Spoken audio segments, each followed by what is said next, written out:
অবস্থায় ফাতেমা রাদিয়াল্লাহু তাআলা আনহাকে ডেকে বলেন, ফাতেমা গো, বিচ্ছেদ বেদনা অন্তরের মধ্যে খুব জ্বালা দিচ্ছে গো ফাতেমা। ও ফাতেমা, আমার শরীরের যে কন্ডিশন, শরীরের যে অবস্থা, মনে হয় আমি বেশি দিন আর বাঁচবো না, দুনিয়া থেকে আমি মনে হয় বিদায় হয়ে যাব। এই কথা বলার সঙ্গে সঙ্গে ফাতেমাকে ডেকে বলেন, ফাতেমা, জিবরিল আলাইহিস সালাতু ওয়াস সালাম প্রতি বছর আমাকে একবার করে কোরআনুল কারীম খতম করে শুনাতেন। জিবরাইল এই বছর আমাকে 2 খতম কোরআনুল কারীম শুনিয়ে গেছেন। সুতরাং আমি বুঝতে পেরেছি এই বছরই আমি দুনিয়া থেকে বিদায় হয়ে যাব।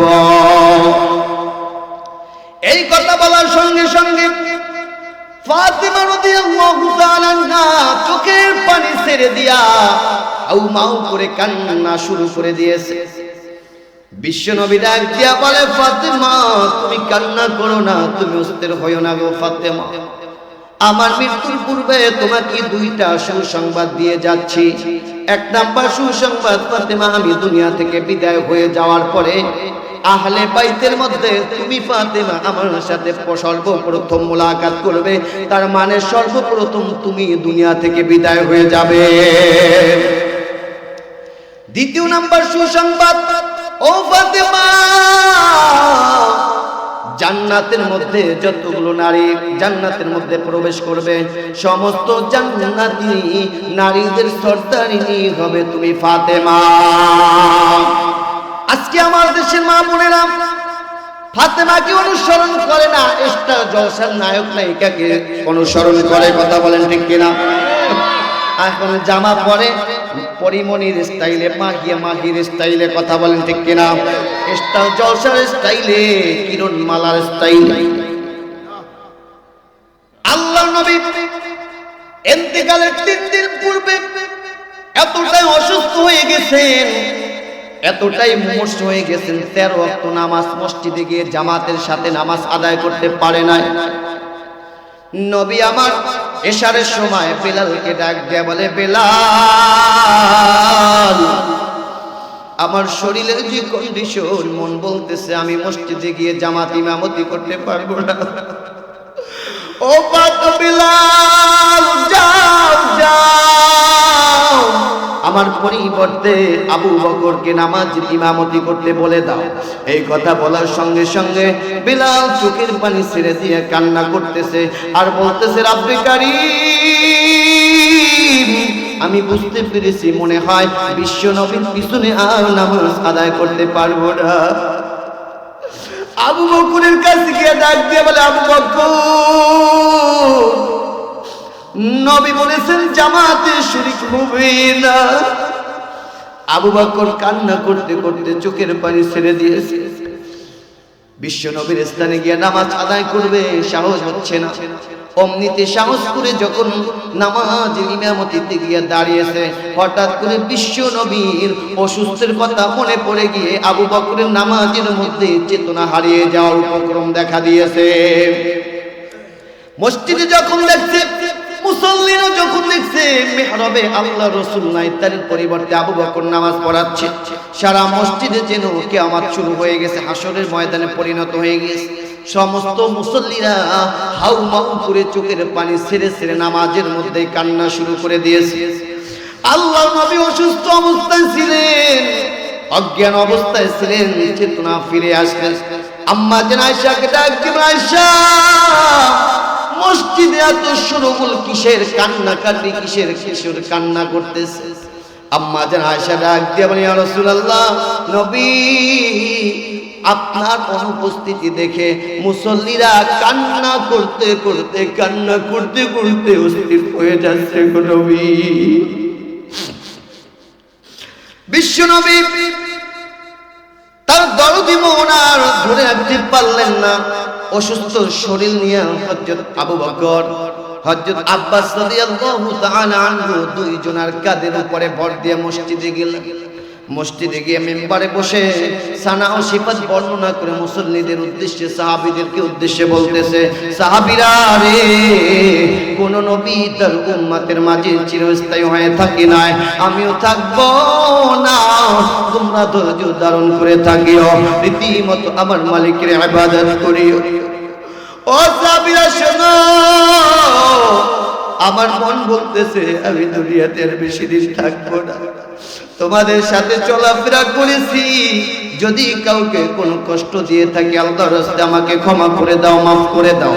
বিশ্ব নবীর কাছে এই কথা বলার পরে সাহাবীরা বলতেছে, ইয়া রাসূলুল্লাহ, আপনি আমাদের সাথে কোনো অপরাধ করেন নাই, কোনো দাবি নাই, ওগো নবীজি আপনি আমাদের জন্য একটু দোয়া করেন, আল্লাহ রাব্বুল আলামিন যেন আমাদেরকে ঈমান এবং আমল নিয়ে দুনিয়া থেকে বিদায় হওয়ার তৌফিক দান করে। সকলে বলি আমিন। আল্লাহ নবী অসুস্থ শরীর নিয়ে কথা বলার সঙ্গে সঙ্গে হাসান হোসাইন নবীজির কাছে এসে চোখের পানি ছেড়ে দিয়া ডাক দিয়া বলে, নানা আজকে আমরা স্বপ্নের ভিতরে দেখতে পেয়েছি একটা তক্তা উড়ে যায়, আর এই তক্তার নিচ দিয়ে আমি আর হাসান হোসেন দুই ভাই খালি মাথা হেঁটে যাচ্ছি। এই কথা বলার সঙ্গে সঙ্গে নবী আমার চোখের পানি ছেড়ে দিয়া হোসাইনের কপালে চুমু খেয়ে ডাক দিয়ে বলে, নানা সেই তক্তাখানা হবে আমার ঘাট, লোকেরা আমাকে খাটে করে কবরের দিকে নিয়ে যাবে, আর তোমরা দুই ভাই আমার খাটের পিছনে পিছনে হেঁটে যাবে। আলী রাদিয়াল্লাহু তাআলা আনহু ডাক দিয়ে বলে, ইয়া রাসূলুল্লাহ, ইয়া হাবিবাল্লাহ, ওগো নবীজি আজকে আমি স্বপ্নের ভিতরে দেখেছি আমার যুদ্ধের লোহার পোশাকটি হারিয়ে গেছে। নবী ডাক দিয়া বলে, আলী রে, তোমার সেই যুদ্ধের লোহার পোশাকটি ছিলাম আমি।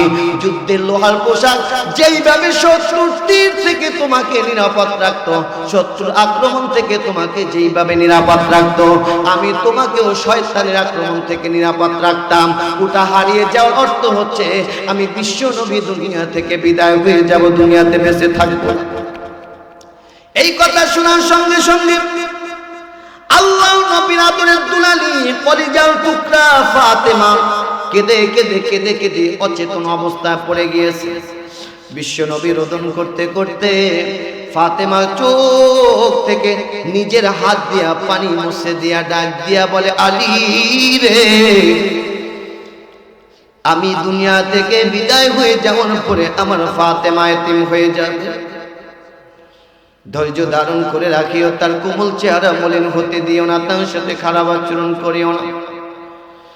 এরপরে আল্লাহ পাক রব্বুল আলামিন আজরাইলকে ডাক দিয়া বলেন, আজরাইল যাও যাও, বিশ্ব নবীকে গিয়ে সালাম বলো, বিনা অনুমতিতে তার ঘরে প্রবেশ করিও না, হুকুম না পেলে তার জানটাও কবজ করবা না। এই বান্দা শুনেন, পৃথিবীতে একটাই মাত্র ঘর যার ঘরের মধ্যে প্রবেশ করার জন্য আজরাইল অনুমতি চায়, আর পৃথিবীতে একটা মাত্র মানুষ যার জানটা কবজ করার জন্য আজরাইল অনুমতি চায়। আল্লাহু আকবার বলেন। আবু তালিব বিশ্ব নবীকে ডাক দিয়ে বলে, মুহাম্মদ তুমি যে কালেমার কথা বলো, ইসলামের কথা বলো, এটা তো সত্য কথা, দ্বীনের কথা আমি বিশ্বাস করি, তবে মৃত্যুর এই শেষ মুহূর্তে আমি কালেমা পড়বো না, তাহলে লোকেরা আমাকে সারা জীবন কাপুরুষ বলে গালি দেবেন। বিশ্ব নবীর মনটা খারাপ হয়ে গেল, আল্লাহ নবীর চেহারাটা মলিন হয়ে গেল। সঙ্গে সঙ্গে আল্লাহ রাব্বুল আলামিন জিবরাইলকে ডাক দিয়া বলেন, জিবরাইল যাও যাও, আমার পয়গম্বরের কাছে জানিয়ে দাও, ইন্নাকা লা তাহদি মান আহবাবতা ওয়ালাকিন্নাল্লাহা ইয়াহদি মান ইয়াশা। ওগো নবীজি, আপনি চাইলে কাউকে হিদায়াত দিতে পারবেন না, আপনার মোহাব্বত করলেও তাকে হিদায়াত দিতে পারবেন না, আপনার আপন চাচা হলেও তাকে হিদায়াত দিতে পারবেন না, কেননা হিদায়াতের একচ্ছত্র মালিকের ক্ষমতা হচ্ছে আমি আল্লাহর হাতে। আবু তালিব কালেমা পড়ে না, দুনিয়া দুনিয়া থেকে বিদায় হয়ে গিয়েছেন। বিশ্ব নবী রাহমাতুল লিল আলামিন যেদিনকে মেরাজে গেলেন, মেরাজে যাওয়ার পর জান্নাত ভ্রমণ করেছে, জাহান্নাম ভ্রমণ করেছে। জাহান্নামের মধ্যে যখন হাঁটতেছে, হঠাৎ করে আল্লাহর নবী কানের ভিতরে আওয়াজ পাচ্ছে, কি যেন পিছন দিক থেকে ডাক দিয়া বলতেছে, মুহাম্মদ দাঁড়াও। আল্লাহর নবী থমকে দাঁড়িয়ে গেলেন, পিছনে তাকান, দেখেন কাউরে দেখা যায় না, কাউরে দেখা যায় না, কাউরে দেখা যায় না। বিশ্বনবী আবার সামনে আগাচ্ছেন, কে যেন আবার পিছন দিক থেকে ডাক দিয়ে বলে, মুহাম্মদ দাঁড়াও। বিশ্বনবী থমকে দাঁড়িয়ে গেছেন, পিছনে তাকাই দেখে কাউরে দেখা যায় না। আল্লাহর নবী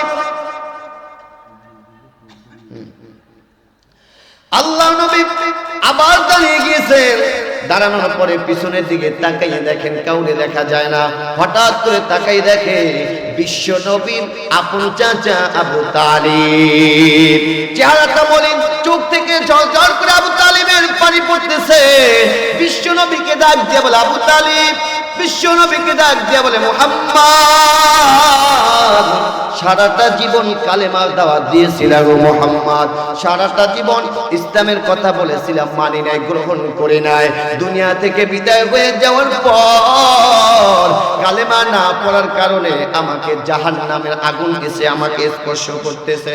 সামনে থেকে আগুনের থলকি আসে, আমাকে স্পর্শ করবে, দোহাই দিলাম না রে না, না না, এই মুহাম্মদকে বুকে লাগাইছি, মুহাম্মদকে আদর করেছি। যখন দোহাই দিলাম আগুনের থলকি সরে যায়, আবার পিছন দিক থেকে আগুনের থলকি আসে, মুহাম্মদ তোমার নামের দোহাই দিলাম, সরে যায়। ডান দিক থেকে আগুনের থলকি আসে, মুহাম্মাদের দোহাই দিলাম, তখন সরে যায়। বাম দিক থেকে আগুনের থলকি আসে, দোহাই দিলাম, সরে যায়। হঠাৎ করে গাইবে একটা আওয়াজ আসতেছে, না না না, এই আবু তালিবকে জাহান্নামের আগুনে স্পর্শ করতে পারে না। কেননা যার শরীরের ভিতরে আল্লাহ নবী সরকারে দু আলম নবী বিশ্ব নবী রাহমাতুল লিল আলামিন স্পর্শ করেছে, তার শরীরে জাহান্নামের আগুন স্পর্শ করতে পারে না। সব শরীরের মধ্যে সব জায়গায় মুহাম্মাদের শরীর লাগছে, শুধুমাত্র পায়ের তলিতে মুহাম্মাদের শরীর স্পর্শ করে নাই। আল্লাহ রাব্বুল আলামিন ফেরেশতাদেরকে ডাক দিয়ে বলেন, ফেরেশতারা যাও যাও, জাহান্নামের একটা জুতা আবু তালিবের পায়ের ভিতরে পরিয়ে দাও।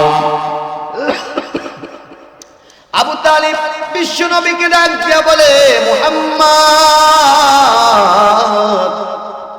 আমি যখন এই যে একটা লোহার যখন একটা আমাকে একটা আগুনের জুতা পরিয়ে দেওয়া হলো, এই আগুনের জুতাটা পরাইয়া দেওয়ার সঙ্গে সঙ্গে এই জাহান্নামের তাপে আমার শরীরটা গরম হইয়া আমার শরীরটা এমন করুণ অবস্থা হয়ে গেছে রে মুহাম্মদ। এই পায়ের গরমের তাপের কারণে আমার মাথার মগজটা উতলাইয়া উতলাইয়া ভাতের মার যেমন টপ টপ করে পড়তে থাকে, আমার এই মাথার মগজগুলো ভাতের মারের মতন কানের ছিদ্র দিয়া নাকের ছিদ্র দিয়া টপ টপ করে পড়া শুরু করে দিয়েছে গো মুহাম্মদ। আমি আর সহ্য করতে পারি না, আমি আর সহ্য করতে পারি না। এই কথা শোনার সঙ্গে সঙ্গে বিশ্ব নবী চোখের পানি ছেড়ে দিয়া কান্না শুরু করে দিয়েছে। নবী আমার ডাক দিয়ে বলেন, ও চাচা, আমি আপনার জন্য এখন কি করতে পারি? আল্লাহ নবীকে ডাক দিয়ে, মুহাম্মদ তুমি আমার জন্য একটু দোয়া করো, আল্লাহ রাব্বুল আলামিন যেন আমার জন্য আসান করে দেয়, আমাকে মাফ করে দেয়, ক্ষমা করে দেয়। বিশ্ব নবী তার আপন চাচার জন্য দোয়া করবেন করবেন চিন্তা করতেছেন। এমন অবস্থায় আল্লাহ পাক রব্বুল আলামিন গায়বে একটা আওয়াজ দিলে, মুহাম্মদ তুমি যদি আজকে তোমার আপন চাচা আবু তালিবের জন্য দোয়া করো, দোয়া কবুল হবে, তবে তোমার উম্মতের বেলায় কিন্তু দোয়াটা কবুল হবে না। সঙ্গে সঙ্গে বিশ্ব নবী চোখের পানি ছেড়ে দিয়া ডাক দিয়ে বলে, চাচা আপনি আমার আপন চাচা হতে পারেন, কিন্তু আপনার চাইতে আমার কোটি কোটি গুনাহগার উম্মত অনেক আপন। আল্লাহু আকবার বলেন, আরো জোরে বলেন আল্লাহু আকবার। জিকির করি লা ইলাহা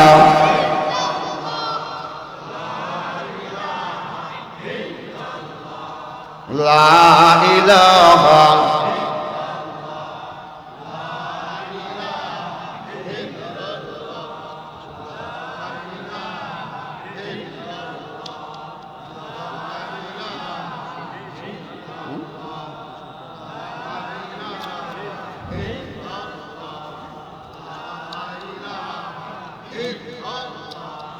লা ইলাহা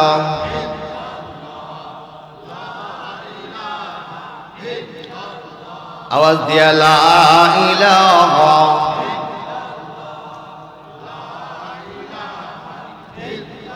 বহু দূরে মদিনা কেমনে যাব জানি না সবাই বহু দূরে কেমনে যাব জানি না দয়া করো দয়াল আল্লাহ দয়া করো দয়াল আল্লাহ পুরাও মোদের বাসনা লা ইলাহা লা ইলাহা লা ইলাহা লা ইলাহা ইল্লাল্লাহ মুহাম্মাদুর রাসূলুল্লাহ। আমার ভাইরা, তাহলে সকল ক্ষমতার মালিককে আওয়াজ দিয়ে বলতে হবে, একটা জবান বন্ধ রাখবেন না। সকল ক্ষমতার মালিককে। আমরাই যদি সকল ক্ষমতার মালিক হইতাম, আল্লাহ তাআলার সৃষ্টির সামান্যতম একটা ক্ষুদ্র প্রাণী মশার ভয়তে মশারি টাঙ্গাইয়া ঘুমাই, কথা কয় না? আল্লাহ বলেন সকল ক্ষমতার মালিক আমি আল্লাহ। রিজিকের মালিক কে? না দুনিয়ার কোন মানুষ? আল্লাহ বলেন ওয়ামা মিন দাব্বাতিন ফিল আরদি ইল্লা আলাল্লাহি রিজকুহা। পৃথিবীতে যতগুলো বিচরণশীল প্রাণী আছে সমস্ত প্রাণীর রিজিকের দায়িত্ব আমি আল্লাহর হাতে। এই রিজিকের দায়িত্ব পৃথিবীর কোন পীরের কাছে দেন নাই, রিজিকের দায়িত্ব কোন অর্থমন্ত্রীর হাতে দেন নাই। পৃথিবীর কোন অর্থমন্ত্রীর হাতে যদি রিজিকের দায়িত্বটা দিত, পৃথিবীর কোন সরকারের হাতে যদি রিজিকের দায়িত্বটা দিত, মাইন্ড করবেন না, মনে করেন ধৈর্যই নেন। আমাদের আওয়ামী লীগ সরকারের হাতে যদি রিজিকের দায়িত্বটা আল্লাহ দিতেন, তাহলে 5 বছরের জন্য বিএমপি যারা করত তারা না খাইয়ে সবাই মরত, কথা কয় না? আবার যদি বিএমপির হাতে যদি রিজিকের দায়িত্বটা আল্লাহ দিত, তাহলে যারা আওয়ামী লীগ করে তাদের জন্য 5 বছরের জন্য খানা বন্ধ। পুলিশের হাতেও আল্লাহ তাআলা রিজিকের দায়িত্ব দেন না, কেননা আল্লাহ তাআলা জানেন পৃথিবীর সমস্ত মানুষ হচ্ছে হিংসা পরায়ণ। পাশাপাশি বাড়ি একজন আওয়ামী লীগ করে আরেকজন বিএমপি করে 5 বছরের জন্য কথা বলে না, এমন নজির আছে না নাই? আরে এমন শুধু না, হিংসার বশবর্তী হইয়া মসজিদ পর্যন্ত আলাদা করে ফেলাইছে, এমন নজির আমার বাংলাদেশে আছে না নাই? এই জন্য আল্লাহ জানেন পৃথিবীর মানুষ হিংসা পরায়ণ, এই জন্য রিজিকের দায়িত্বটা কারো হাতে দেন নাই। আল্লাহ বলেন আল্লাহু ইয়ারযুকু মান ইয়াশাউ ওয়া ইয়াকদির। আমি আল্লাহ যাকে ইচ্ছা করি রিজিক সংকীর্ণ করে দেই, যাকে ইচ্ছা করে রিজিক প্রশস্ত করে দেই। রিজিকের মালিক কে? এখন আমার আল্লাহকে আমি আলোচনা ঘুরাইতেছি। এখন আমি আল্লাহকে প্রশ্ন করি, আয় মালিক, সকল ক্ষমতার মালিক তুমি আল্লাহ, আর কিসের মালিক আমাদেরকে একটু জানিয়ে দেন। পরের অংশে আল্লাহ কি বলেন? আল্লাযী খালাকাল মাউতা ওয়াল হায়াতা। আমি আল্লাহ তাআলা জীবন বানালাম, মরণ বানালাম। বলেন তো দেখি জীবন বানিয়েছেন কে? আল্লাহ বলেন আল্লাযী খালাকাল মাউতা, আমি আল্লাহ তাআলা মরণ বানালাম, ওয়াল হায়াতা, জীবন বানালাম। জীবন এবং মরণের মাঝখানে আল্লাহ রাব্বুল আলামিন রূহ বানিয়েছেন। রূহ হায়াত দিয়েছেন কে? মরণ দিয়েছেন কে? মরণ থেকে পালানো যাবে? আমরা ইচ্ছে করলে জাহান্নাম থেকে বাঁচতে পারবো, কিন্তু মরণ থেকে কখনো বাঁচতে পারবো না। কিন্তু পৃথিবীর মানুষগুলো এতটাই অজ্ঞ, মরণ থেকে বাঁচার জন্য পেরেশান, কিন্তু জাহান্নাম থেকে বাঁচার জন্য কোনো প্রতিযোগিতা নাই। কথা বলেন ঠিক কিনা? এজন্য কবি বলেছেন, মরণ থেকে পালাও তুমি, মরণ তোমায় লইবে গিরি, যদিও সেথায় আকাশ পানে পালাও তুমি লাগিয়ে সিঁড়ি। এই মহারোগের নাই কোনো চিকিৎসক, নাহি ঔষধ জগতে, পালাইয়া কাতর হইলে কি হবে, পারিবে না বাঁচিতে। কুল্লু নাফসিন যায়িকাতুল মাউত, প্রত্যেকটা প্রাণীর মৃত্যু স্বাদ গ্রহণ করাই লাগবে। কথা বলেন ঠিক কিনা? আল্লাহ এই জন্য বলছে, আল্লাযী খলাকাল মাউতা, আমি মরণ বালাম, হায়াত এবং হায়াত দিলাম। এখানে একটা প্রশ্ন আছে, আল্লাহ মরণের কথা আগে আনছেন, হায়াতের কথা পরে আনছেন, ব্যাখ্যা অনেক দিব না। তবে আমাদের হায়াত হচ্ছে 5 প্রকার। কয় প্রকার? সবাই বলেন কয় প্রকার? হায়াত কয় প্রকার? 1 নম্বরে আলমে আর হায়াত। 1 নম্বর হায়াত, আলমে আর হায়াত আমরা সকলেই ছিলাম। আল্লাহ রাব্বুল আলামিন রূহ জগতে বসে পয়গম্বর আদম নবীর পাজরে একটা মৃদু আঘাত দিলেন। আঘাত দেওয়ার সঙ্গে সঙ্গে কিয়ামত পর্যন্ত আপনি আমি সহ যত মানুষ পৃথিবীতে আগমন করবে, সমস্ত মানুষের রূহ আল্লাহ তাআলার কুদরতের হাতের মধ্যে চলে এসেছে। এইবারে আল্লাহ রাব্বুল আলামিন সমস্ত রূহ জগতের দিকে তাকাইয়া সমস্ত রূহ জগৎকে প্রশ্ন করেছিল, আলাস্তু বিরব্বিকুম, আমি কি তোমাদের রব নই? আমি কি তোমাদের রব নই? তখন প্রশ্নের জবাব দিয়েছিল, বালা, হ্যাঁ, আপনি আমাদের পালনকর্তা, আপনি আমাদের সৃষ্টিকর্তা। আল্লাহ পাক রব্বুল আলামিন বলেন, না, এখানে বসে বললে হবে না, দুনিয়াতে যাওয়া লাগবে, পরীক্ষা করা লাগবে, পরীক্ষা দেওয়া লাগবে। আইয়ুকুম আহসানু আমালা, কে ভালো আমল করো, কে খারাপ আমল করো। যেই বান্দা ভালো আমল করবে সে জান্নাতে যাবে, আর যেই বান্দা খারাপ আমল করবে সে জাহান্নামে যাবে। তবে হ্যাঁ, এই রূপ জগতে বসে যে রব নামটা স্বীকার করেছো, এই রব নামটার উপরে পৃথিবীতে যদি ইস্তেকামাত থাকতে পারো, দাঁড়িয়ে থাকতে পারো, আমি আল্লাহ তাআলা মৃত্যুর সময় ওই বান্দাকে আমি আল্লাহ তাআলা জান্নাতের ওয়াদা দিয়া, জান্নাতের সুসংবাদ দিয়া ওই বান্দাকে জান্নাতে নিয়ে যাব। সুবহানাল্লাহ। কুরআনুল কারীম জানিয়েছেন, ইন্নাল্লাযীনা ক্বালু রাব্বুনাল্লাহু সুম্মা ইসতাকামু তাতানাজ্জালু আলাইহিমুল মালাঈকাতু আল্লা তাখাফু ওয়া লা তাহজানু ওয়া আবশিরু বিল জান্নাতিল্লাতী কুনতুম তুআদুন।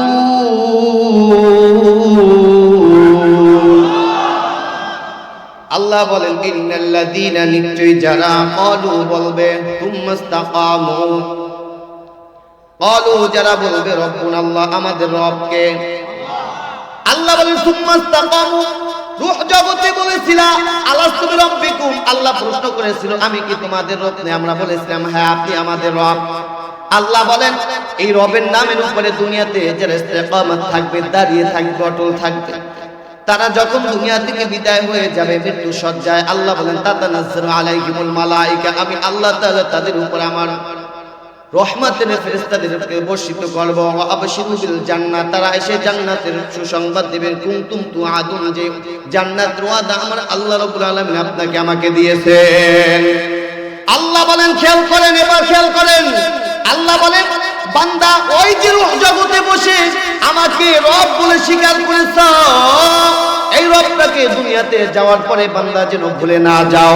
এই জন্য প্রত্যেকটা জায়গায় জায়গায়, প্রত্যেকটা সেক্টরে সেক্টরে, প্রত্যেকটা মোড়ে মোড়ে আমি আল্লাহ রাব্বুল আলামিন রব নামটা সেট করে দিয়েছি।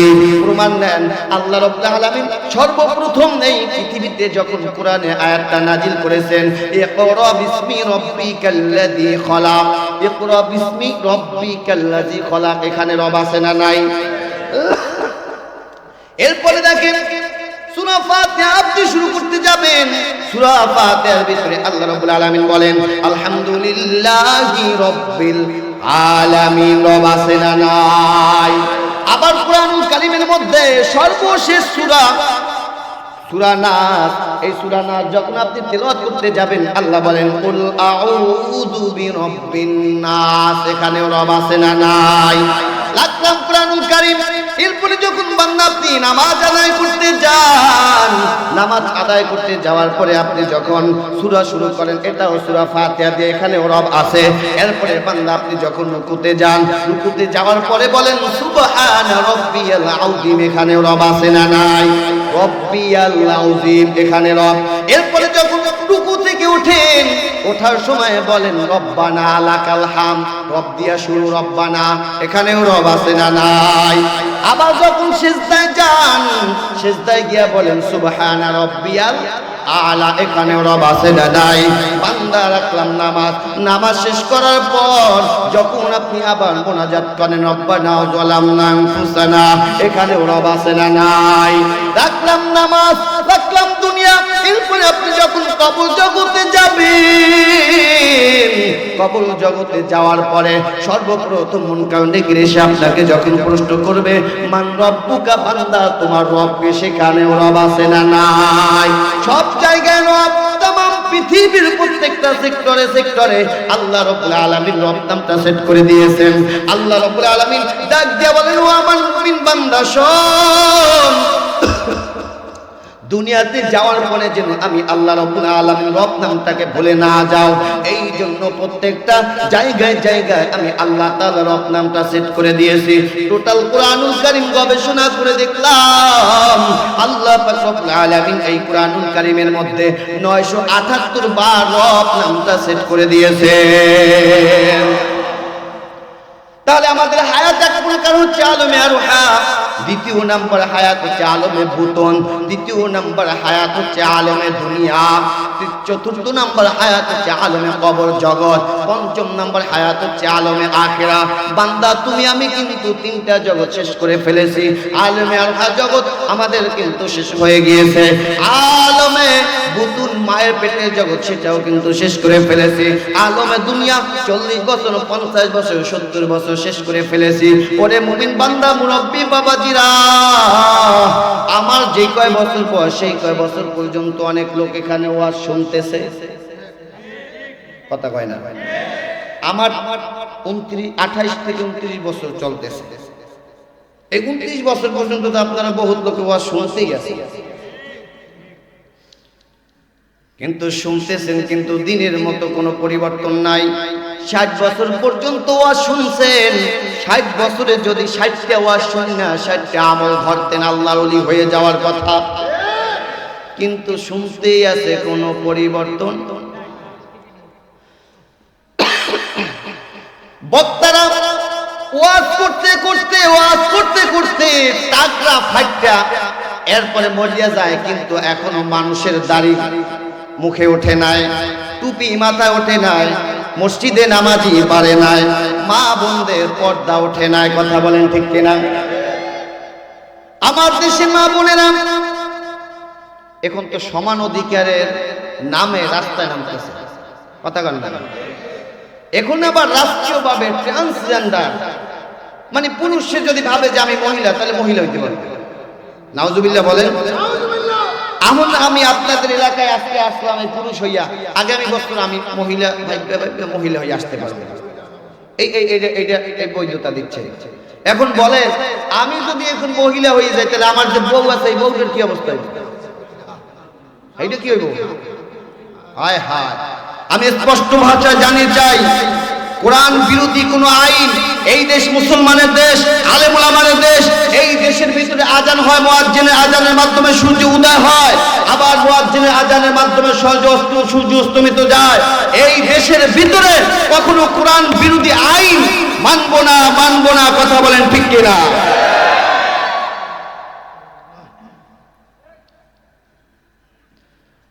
আগে শুনতাম মহিলাদের কাপড় 4 পিস, এরপর হইছে 3 পিস, এরপর 2 পিস, এখন হইছে কয় পিস?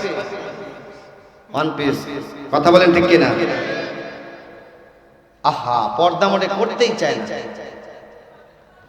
অথচ নামাজ পড়া যেমন ফরজ, রোজা রাখা বান্দার উপরে যেমন ফরজ, কুরআনুল কারীম জানিয়েছেন ইয়া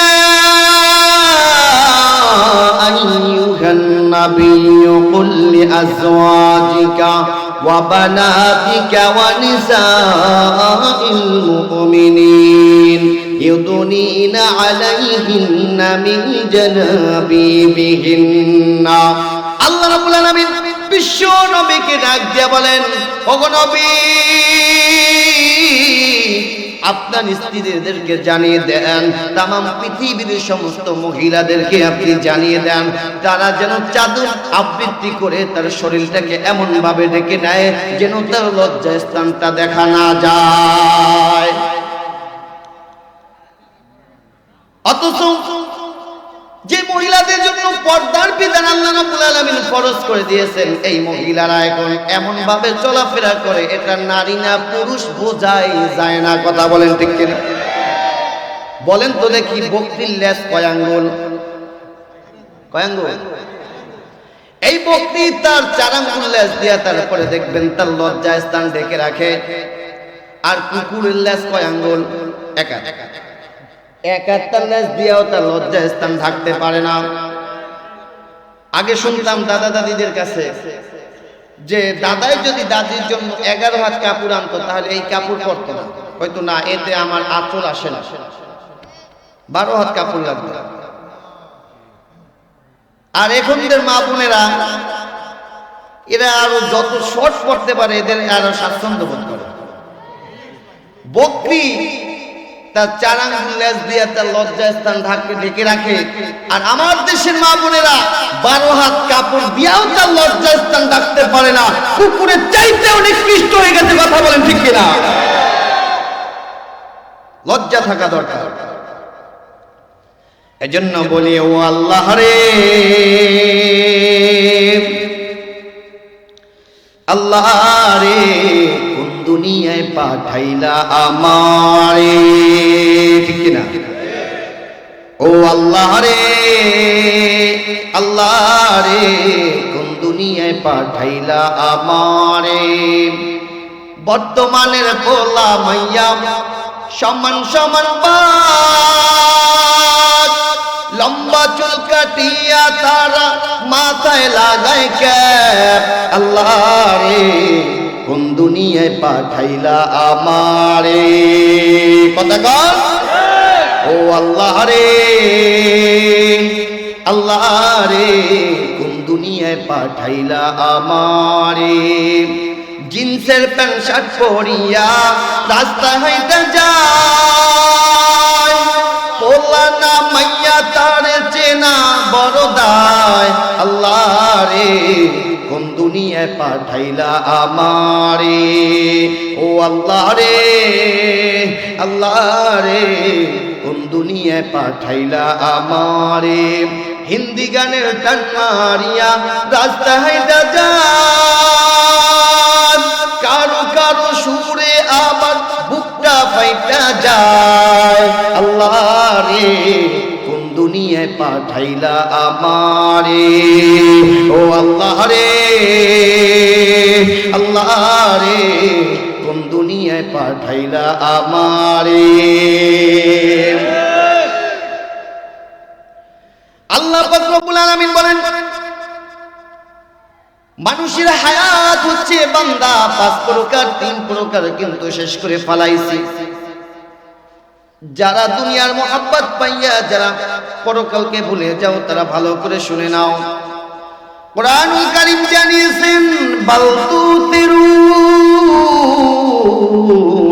হায়াতাদ দুনিয়া ওয়াল আখিরাতু খায়রুন ওয়া আবকা ইন্না হাযা লাফি সুহুফিল উলা সুহুফি ইব্রাহিম ওয়া মূসা।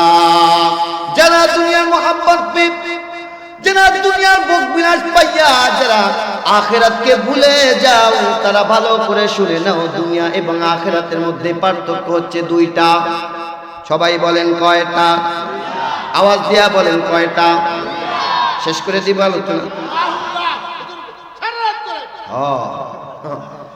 আল্লাহ রাব্বুল আলামিন বলেন, যারা দুনিয়ার মুহাব্বত পাইয়া যারা আখিরাতকে ভুলে যাও, তারা ভালো করে শুনে নাও, দুনিয়া এবং আখিরাতের মধ্যে পার্থক্য হচ্ছে দুইটা। এক নাম্বার পার্থক্য, এই দুনিয়াটা হচ্ছে ক্ষণস্থায়ী আর পরকাল হচ্ছে চিরস্থায়ী।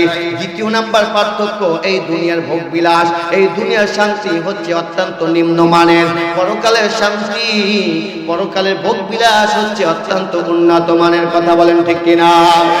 যারা এই দুনিয়ার ক্ষণস্থায়ী নিম্নমানের ভোগ বিলাস পাইয়া যারা পরকালের চিরস্থায়ী উন্নত মানের সুখ শান্তিকে ভুলে যাও, তোমাদের মতন বোকা, তোমাদের মতন বেকুব, তোমাদের মতন গন্ড মূর্খ আর কেউ হতে পারে না। এজন্য বান্দা, আল্লাহ রাব্বুল আলামিন আল্লাযী খলাকাল মাউতা কেন দিয়েছেন? বান্দা, পৃথিবীতে যত ক্ষমতা পাও না কেন, যত কিছুই করো না কেন, মরা কিন্তু এই জন্য আল্লাহ রাব্বুল আলামিন মরণ আগে আনছেন, এরপর আনছেন হায়াতা লিয়াবলুয়াকুম আইয়ুকুম আহসানু আমালা। কে ভালো আমল করে, কে খারাপ আমল করে, উত্তম আমল কে করে, এটা দেখার জন্য। কেননা মরা যেতে লাগবে, পৃথিবীতে কেউ বাঁচতে পারে নাই, আমরা কেউ বাঁচতে পারবো না, বাঁচতে চাইলেও বাঁচতে পারবো না, থাকতে চাইলেও থাকতে পারবো না। এই পৃথিবীতে থাকার কোনো সুযোগ নাই, সুযোগ আছে? কথা বলেন। আল্লাহ নবী, বিশ্ব নবী রাহমাতুল লিল আলামিন, যাকে সৃষ্টি না করলে আসমান জমিন গ্রহ নক্ষত্র সৌর জগৎ নবমণ্ডল ভূমণ্ডল আদম হাওয়া জান্নাত জাহান্নাম আমার মালিক কিছুই সৃষ্টি করতো না। ওই নবীরও কিন্তু দুনিয়া থেকে বিদায় হওয়া লাগছে কি লাগছে না? আল্লাহ নবী হঠাৎ করে একদিন অসুস্থ অবস্থায় ফাতেমা রাদিয়াল্লাহু তাআলা আনহাকে ডেকে বলেন, ফাতেমা গো, বিচ্ছেদ বেদনা অন্তরের মধ্যে খুব জ্বালা দিচ্ছে গো ফাতেমা। ও ফাতেমা, আমার শরীরের যে কন্ডিশন, শরীরের যে অবস্থা, মনে হয় আমি বেশি দিন আর বাঁচবো না, দুনিয়া থেকে আমি মনে হয় বিদায় হয়ে যাব। এই কথা বলার সঙ্গে সঙ্গে ফাতেমাকে ডেকে বলেন, ফাতেমা, জিবরিল আলাইহিস সালাতু ওয়াস সালাম প্রতি বছর আমাকে একবার করে কোরআনুল কারীম খতম করে শুনাতেন। জিবরাইল এই বছর আমাকে 2 খতম কোরআনুল কারীম শুনিয়ে গেছেন। সুতরাং আমি বুঝতে পেরেছি এই বছরই আমি দুনিয়া থেকে বিদায় হয়ে যাব। এই কথা বলার সঙ্গে সঙ্গে ফাতেমা রাদিয়াল্লাহু তাআলা আনহা চোখের পানি ছেড়ে দিয়া আউ মাউ করে কান্না শুরু করে দিয়েছে। বিশ্বনবী ডাক দিয়া বলে, ফাতেমা, তুমি কান্না করো না, তুমি অস্থির হইও না গো ফাতেমা। আমার মৃত্যুর পূর্বে তোমাকে 2টা সুসংবাদ দিয়ে যাচ্ছি। এক নাম্বার সুসংবাদ, ফাতেমা, আমি দুনিয়া থেকে বিদায় হয়ে যাওয়ার পরে আহলে বাইতের মধ্যে তুমি ফাতেমা আমার সাথে সর্বপ্রথম মুলাকাত করবে, তার মানে সর্বপ্রথম তুমি দুনিয়া থেকে বিদায় হয়ে যাবে। দ্বিতীয় নাম্বার সুসংবাদ, ও ফাতেমা, জান্নাতের মধ্যে যতগুলো নারী জান্নাতের মধ্যে প্রবেশ করবে, সমস্ত জান্নাতি নারীদের সর্দারিনী হবে তুমি ফাতেমা। আজকে আমার দেশের মা বোনেরা ফাতেমাকে অনুসরণ করে না, স্টার জলসার নায়ক নায়িকাকে অনুসরণ করে। কথা বলেন ঠিক কিনা? এখন জামা পরে পরিমণির স্টাইলে, মাহির স্টাইলে। কথা বলেন ঠিক কিনা? স্টার জলসার স্টাইলে, কিরণ মালার স্টাইলে। আল্লাহ নবী ইন্তেকালের 3 দিন পূর্বে এতটাই অসুস্থ হয়ে গেছেন, এতটাই মুমূর্ষ হয়ে গেছেন, 13 ওয়াক্ত নামাজ মসজিদে গিয়ে জামাতের সাথে নামাজ আদায় করতে পারে নাই। নবী আমার এশারের সময় বেলালকে ডাক দিয়ে বলে, বেলাল, আমার শরীরের যে কন্ডিশন, মন বলতেছে আমি মসজিদে গিয়ে জামাত ইমামতি করতে পারবো না। ও পাক বেলাল, যাও যাও, আমার পরিবর্তে আবু বকরকে নামাজের ইমামতি করতে বলে দাও। এই কথা বলার সঙ্গে সঙ্গে বিলাল চোখের পানি ছেড়ে দিয়ে কান্না করতেছে আর বলতেছে, রাব্বে কারীম, আমি বুঝতে পেরেছি মনে হয় বিশ্ব নবীর পিছনে আর নামাজ আদায় করতে পারবো না। আবু বকরের কাছে গিয়ে ডাক দিয়ে বলে, আবু বকর, নবী বলেছেন জামাতে শরীক হবে না। আবু বকর কান্না করতে করতে চোখের পানি ছেড়ে দিয়েছে। বিশ্ব নবীর স্থানে গিয়ে নামাজ আদায় করবে, সাহস হচ্ছে না। অমনিতে সাহস করে যখন নামাজের ইমামতিতে গিয়ে দাঁড়িয়েছে, হঠাৎ করে বিশ্ব নবীর অসুস্থের কথা মনে পড়ে গিয়ে আবু বকরের নামাজের মধ্যে চেতনা হারিয়ে যাওয়ার উপক্রম দেখা দিয়েছে। মসজিদে যখন দেখছে, মুসল্লিরা যখন দেখছে মেহরাবে আল্লাহ রাসূল নাই, তার পরিবর্তে আবু বকর নামাজ পড়াচ্ছে, সারা মসজিদে যেন কিয়ামত শুরু হয়ে গেছে, হাসরের ময়দানে পরিণত হয়ে গেছে। সমস্ত মুসল্লিরা হাউমাউ করে চোখের পানি ছেড়ে ছেড়ে নামাজের মধ্যে কান্না শুরু করে দিয়েছে। আল্লাহ নবী অসুস্থ অবস্থায় ছিলেন, অজ্ঞান অবস্থায় ছিলেন, চেতনা ফিরে আসলেন। আম্মা জান আয়েশাকে ডাক দিয়ে, আয়েশা, মসজিদে এত শোরগোল কিসের, কান্নাকাটি কিসের, কিশোর কান্না করতেছে? আম্মা জান আয়েশা ডাক দিয়ে বলে, ইয়া রাসূলুল্লাহ, নবী আপনার অনুপস্থিতি দেখে মুসল্লিরা কান্না করতে করতে অস্থির হয়ে যাচ্ছে গো নবী। বিশ্ব নবী তার দরদি মন আর ধরে রাখতে পারলেন না। অসুস্থ শরীর নিয়ে হযরত আবু বকর, হযরত আব্বাস রাদিয়াল্লাহু তাআলা আনহু দুইজনের কাঁধের উপরে ভর দিয়ে মসজিদে গেলেন। মসজিদে গিয়ে মিম্বারে বসে সানা ও সিফাত বর্ণনা করে মুসল্লিদের উদ্দেশ্যে, সাহাবীদেরকে উদ্দেশ্যে বলতেছে, সাহাবীরা রে, কোন নবী তার উম্মতের মাঝে চিরস্থায়ী হয়ে থাকে নাই, আমিও থাকবো না। তোমরা ধৈর্য ধারণ করে থাকিও, রীতিমতো আমার মালিকের ইবাদত করিও। ও সাহাবীরা শোনো, আমার মন বলতেছে আমি দুনিয়াতে আর বেশি দিন থাকবো না। তোমাদের সাথে চলাফেরা করেছি, যদি কাউকে কোনো কষ্ট দিয়ে থাকি আল্লাহর রাস্তায় আমাকে ক্ষমা করে দাও, মাফ করে দাও। বিশ্ব নবীর কাছে এই কথা বলার পরে সাহাবীরা বলতেছে, ইয়া রাসূলুল্লাহ, আপনি আমাদের সাথে কোনো অপরাধ করেন নাই, কোনো দাবি নাই। ওগো নবীজি, আপনি আমাদের জন্য একটু দোয়া করেন, আল্লাহ রাব্বুল আলামিন যেন আমাদেরকে ঈমান এবং আমল নিয়ে দুনিয়া থেকে বিদায় হওয়ার তৌফিক দান করে। সকলে বলি আমিন।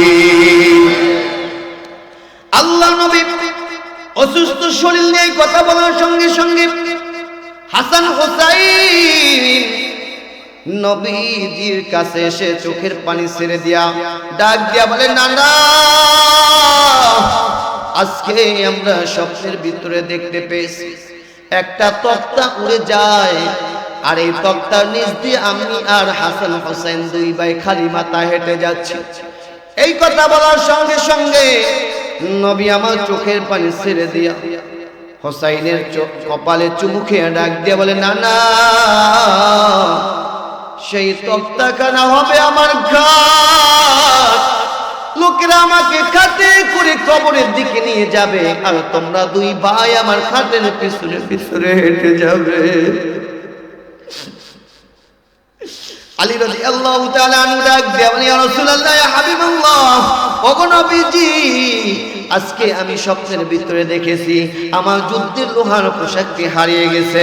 নবী ডাক দিয়া বলে, আলী রে, তোমার সেই যুদ্ধের লোহার পোশাকটি ছিলাম আমি। যুদ্ধের লোহার পোশাক যেইভাবে শত্রুর তীর থেকে তোমাকে নিরাপদ রাখতো, শত্রুর আক্রমণ থেকে তোমাকে যেইভাবে নিরাপদ রাখতো, আমি তোমাকেও শয়তানের আক্রমণ থেকে নিরাপদ রাখতাম। ওটা হারিয়ে যাওয়ার অর্থ হচ্ছে আমি বিশ্ব নবী দুনিয়া থেকে বিদায় হয়ে যাব, দুনিয়াতে বেঁচে থাকবো। এই কথা শোনার সঙ্গে সঙ্গে আল্লাহ নবীর আদরের দুলালি কলিজার টুকরা ফাতেমা কেঁদে কেঁদে কেঁদে কেঁদে অচেতন অবস্থায় পড়ে গিয়েছে। বিশ্ব নবী রোদন করতে করতে ফাতেমা চোখ থেকে নিজের হাত দিয়া পানি মুছে দিয়া ডাক দিয়া বলে, আলী রে, আমি দুনিয়া থেকে বিদায় হয়ে যাওয়ার পরে আমার ফাতেমা এতিম হয়ে যাবে। ধৈর্য ধারণ করে রাখিও, তার কোমল চেহারা মলিন হতে দিও না, তার সাথে খারাপ আচরণ করিও না। এরপরে আল্লাহ পাক রব্বুল আলামিন আজরাইলকে ডাক দিয়ে বলেন, আজরাইল যাও যাও, বিশ্ব নবীকে গিয়ে সালাম বলো, বিনা অনুমতিতে তার ঘরে প্রবেশ করিও না, হুকুম না পেলে তার জানটাও কবজ করবা না। এই বান্দা শুনেন, পৃথিবীতে একটাই মাত্র ঘর যার ঘরের মধ্যে প্রবেশ করার জন্য আজরাইল অনুমতি চায়, আর পৃথিবীতে একটা মাত্র মানুষ যার জানটা কবজ করার জন্য আজরাইল অনুমতি চায়। আল্লাহু আকবার বলেন। এমন নবীর উম্মত আমরা হয়েছি। আজরাইল আলাইহিস সালাতু ওয়াস সালাম বিশ্ব নবীর কাছে এসে ডাক দিয়ে বলে, ইয়া রাসূলুল্লাহ, ইয়া হাবিবাল্লাহ, আসসালামু আলাইকুম ইয়া রাসূলুল্লাহ। নবী আজরাইলকে দেখার পরে ডাক দিয়ে বলে, আজরাইল কেন তুমি এখন এসেছো? আমার জান কবজ করতে এসেছো না আমার সাথে সাক্ষাৎ করার জন্য এসেছো? আজরাইল ডাক দিয়ে বলে, ইয়া রাসূলুল্লাহ, আওয়াজ দিয়া লা ইলাহা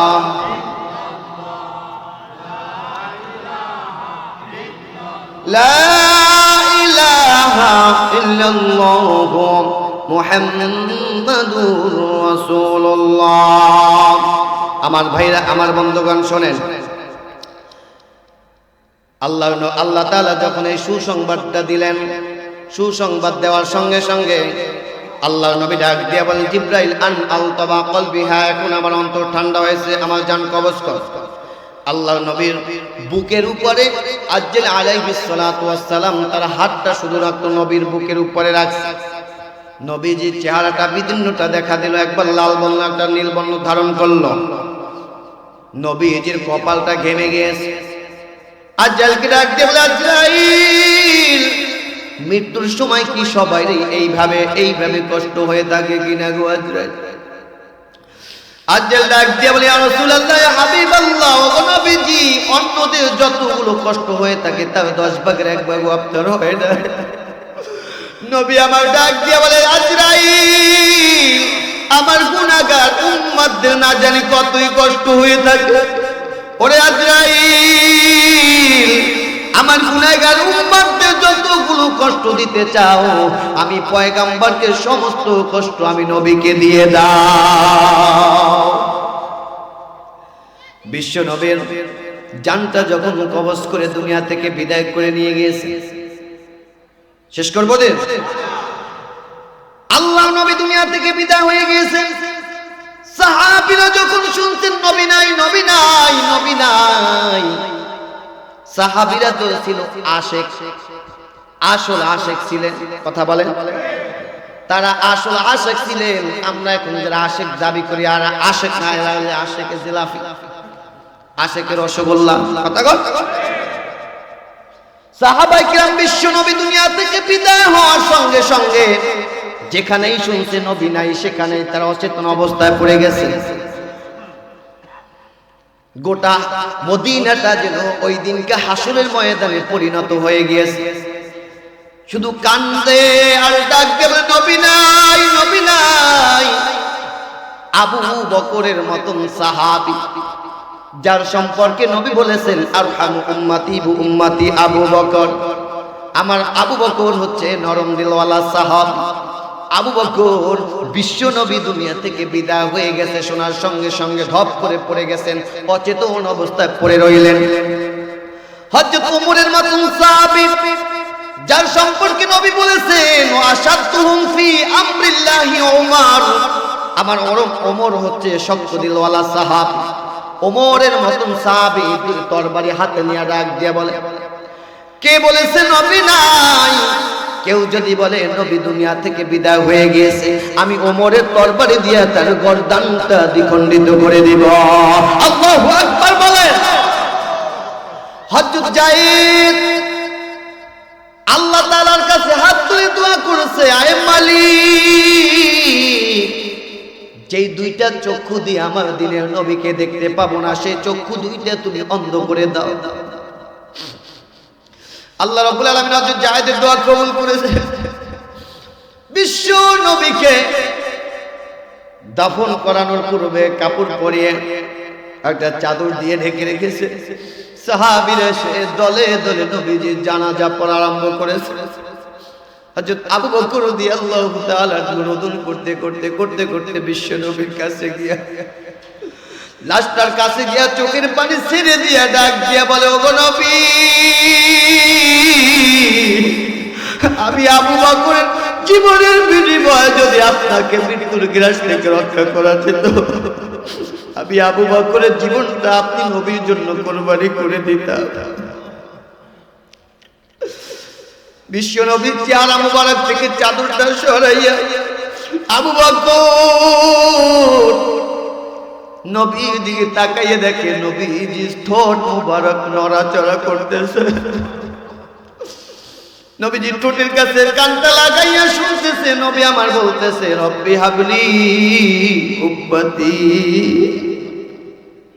ও আমার ভাইরা,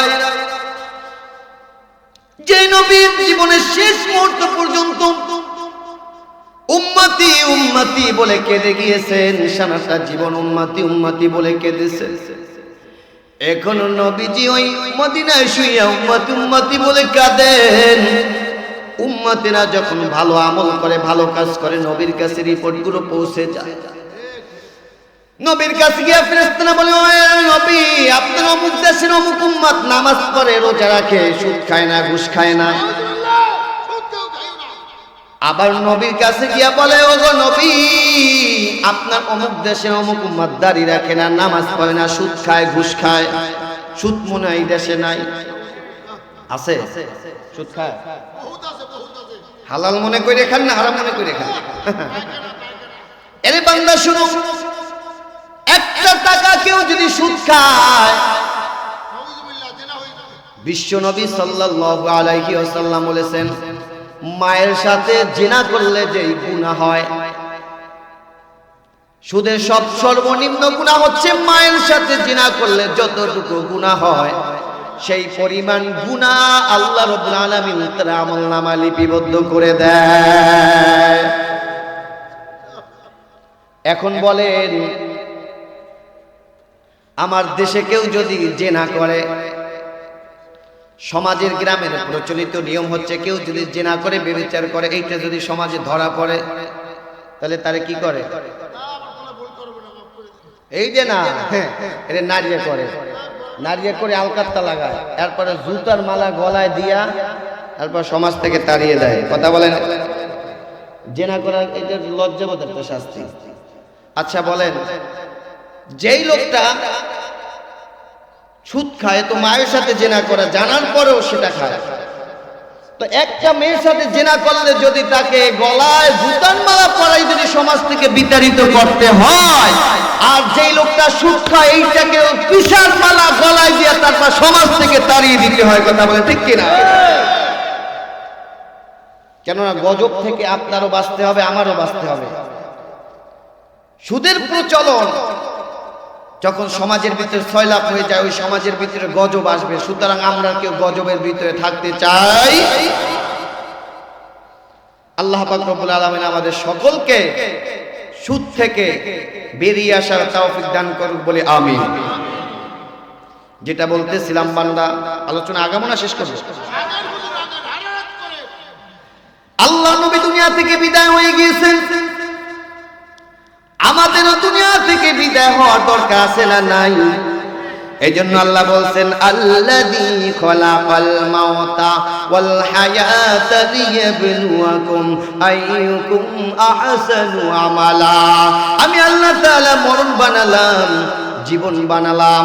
আল্লাহ দুনিয়া থেকে যখন বিদায় হতেই হবে রে বান্দা, এই জন্য নবীজি জীবনের শেষ কথাটা বলেছেন, আসসালাতু আসসালাত, নামাজ নামাজ ছেড়ে দিও। আমাদের নামাজ পড়ার দরকার আছে না নাই? সবাই বলেন কয়েকত, সবাই বলেন কয়েকত, আওয়াজ দিয়া বলেন কয়েকত।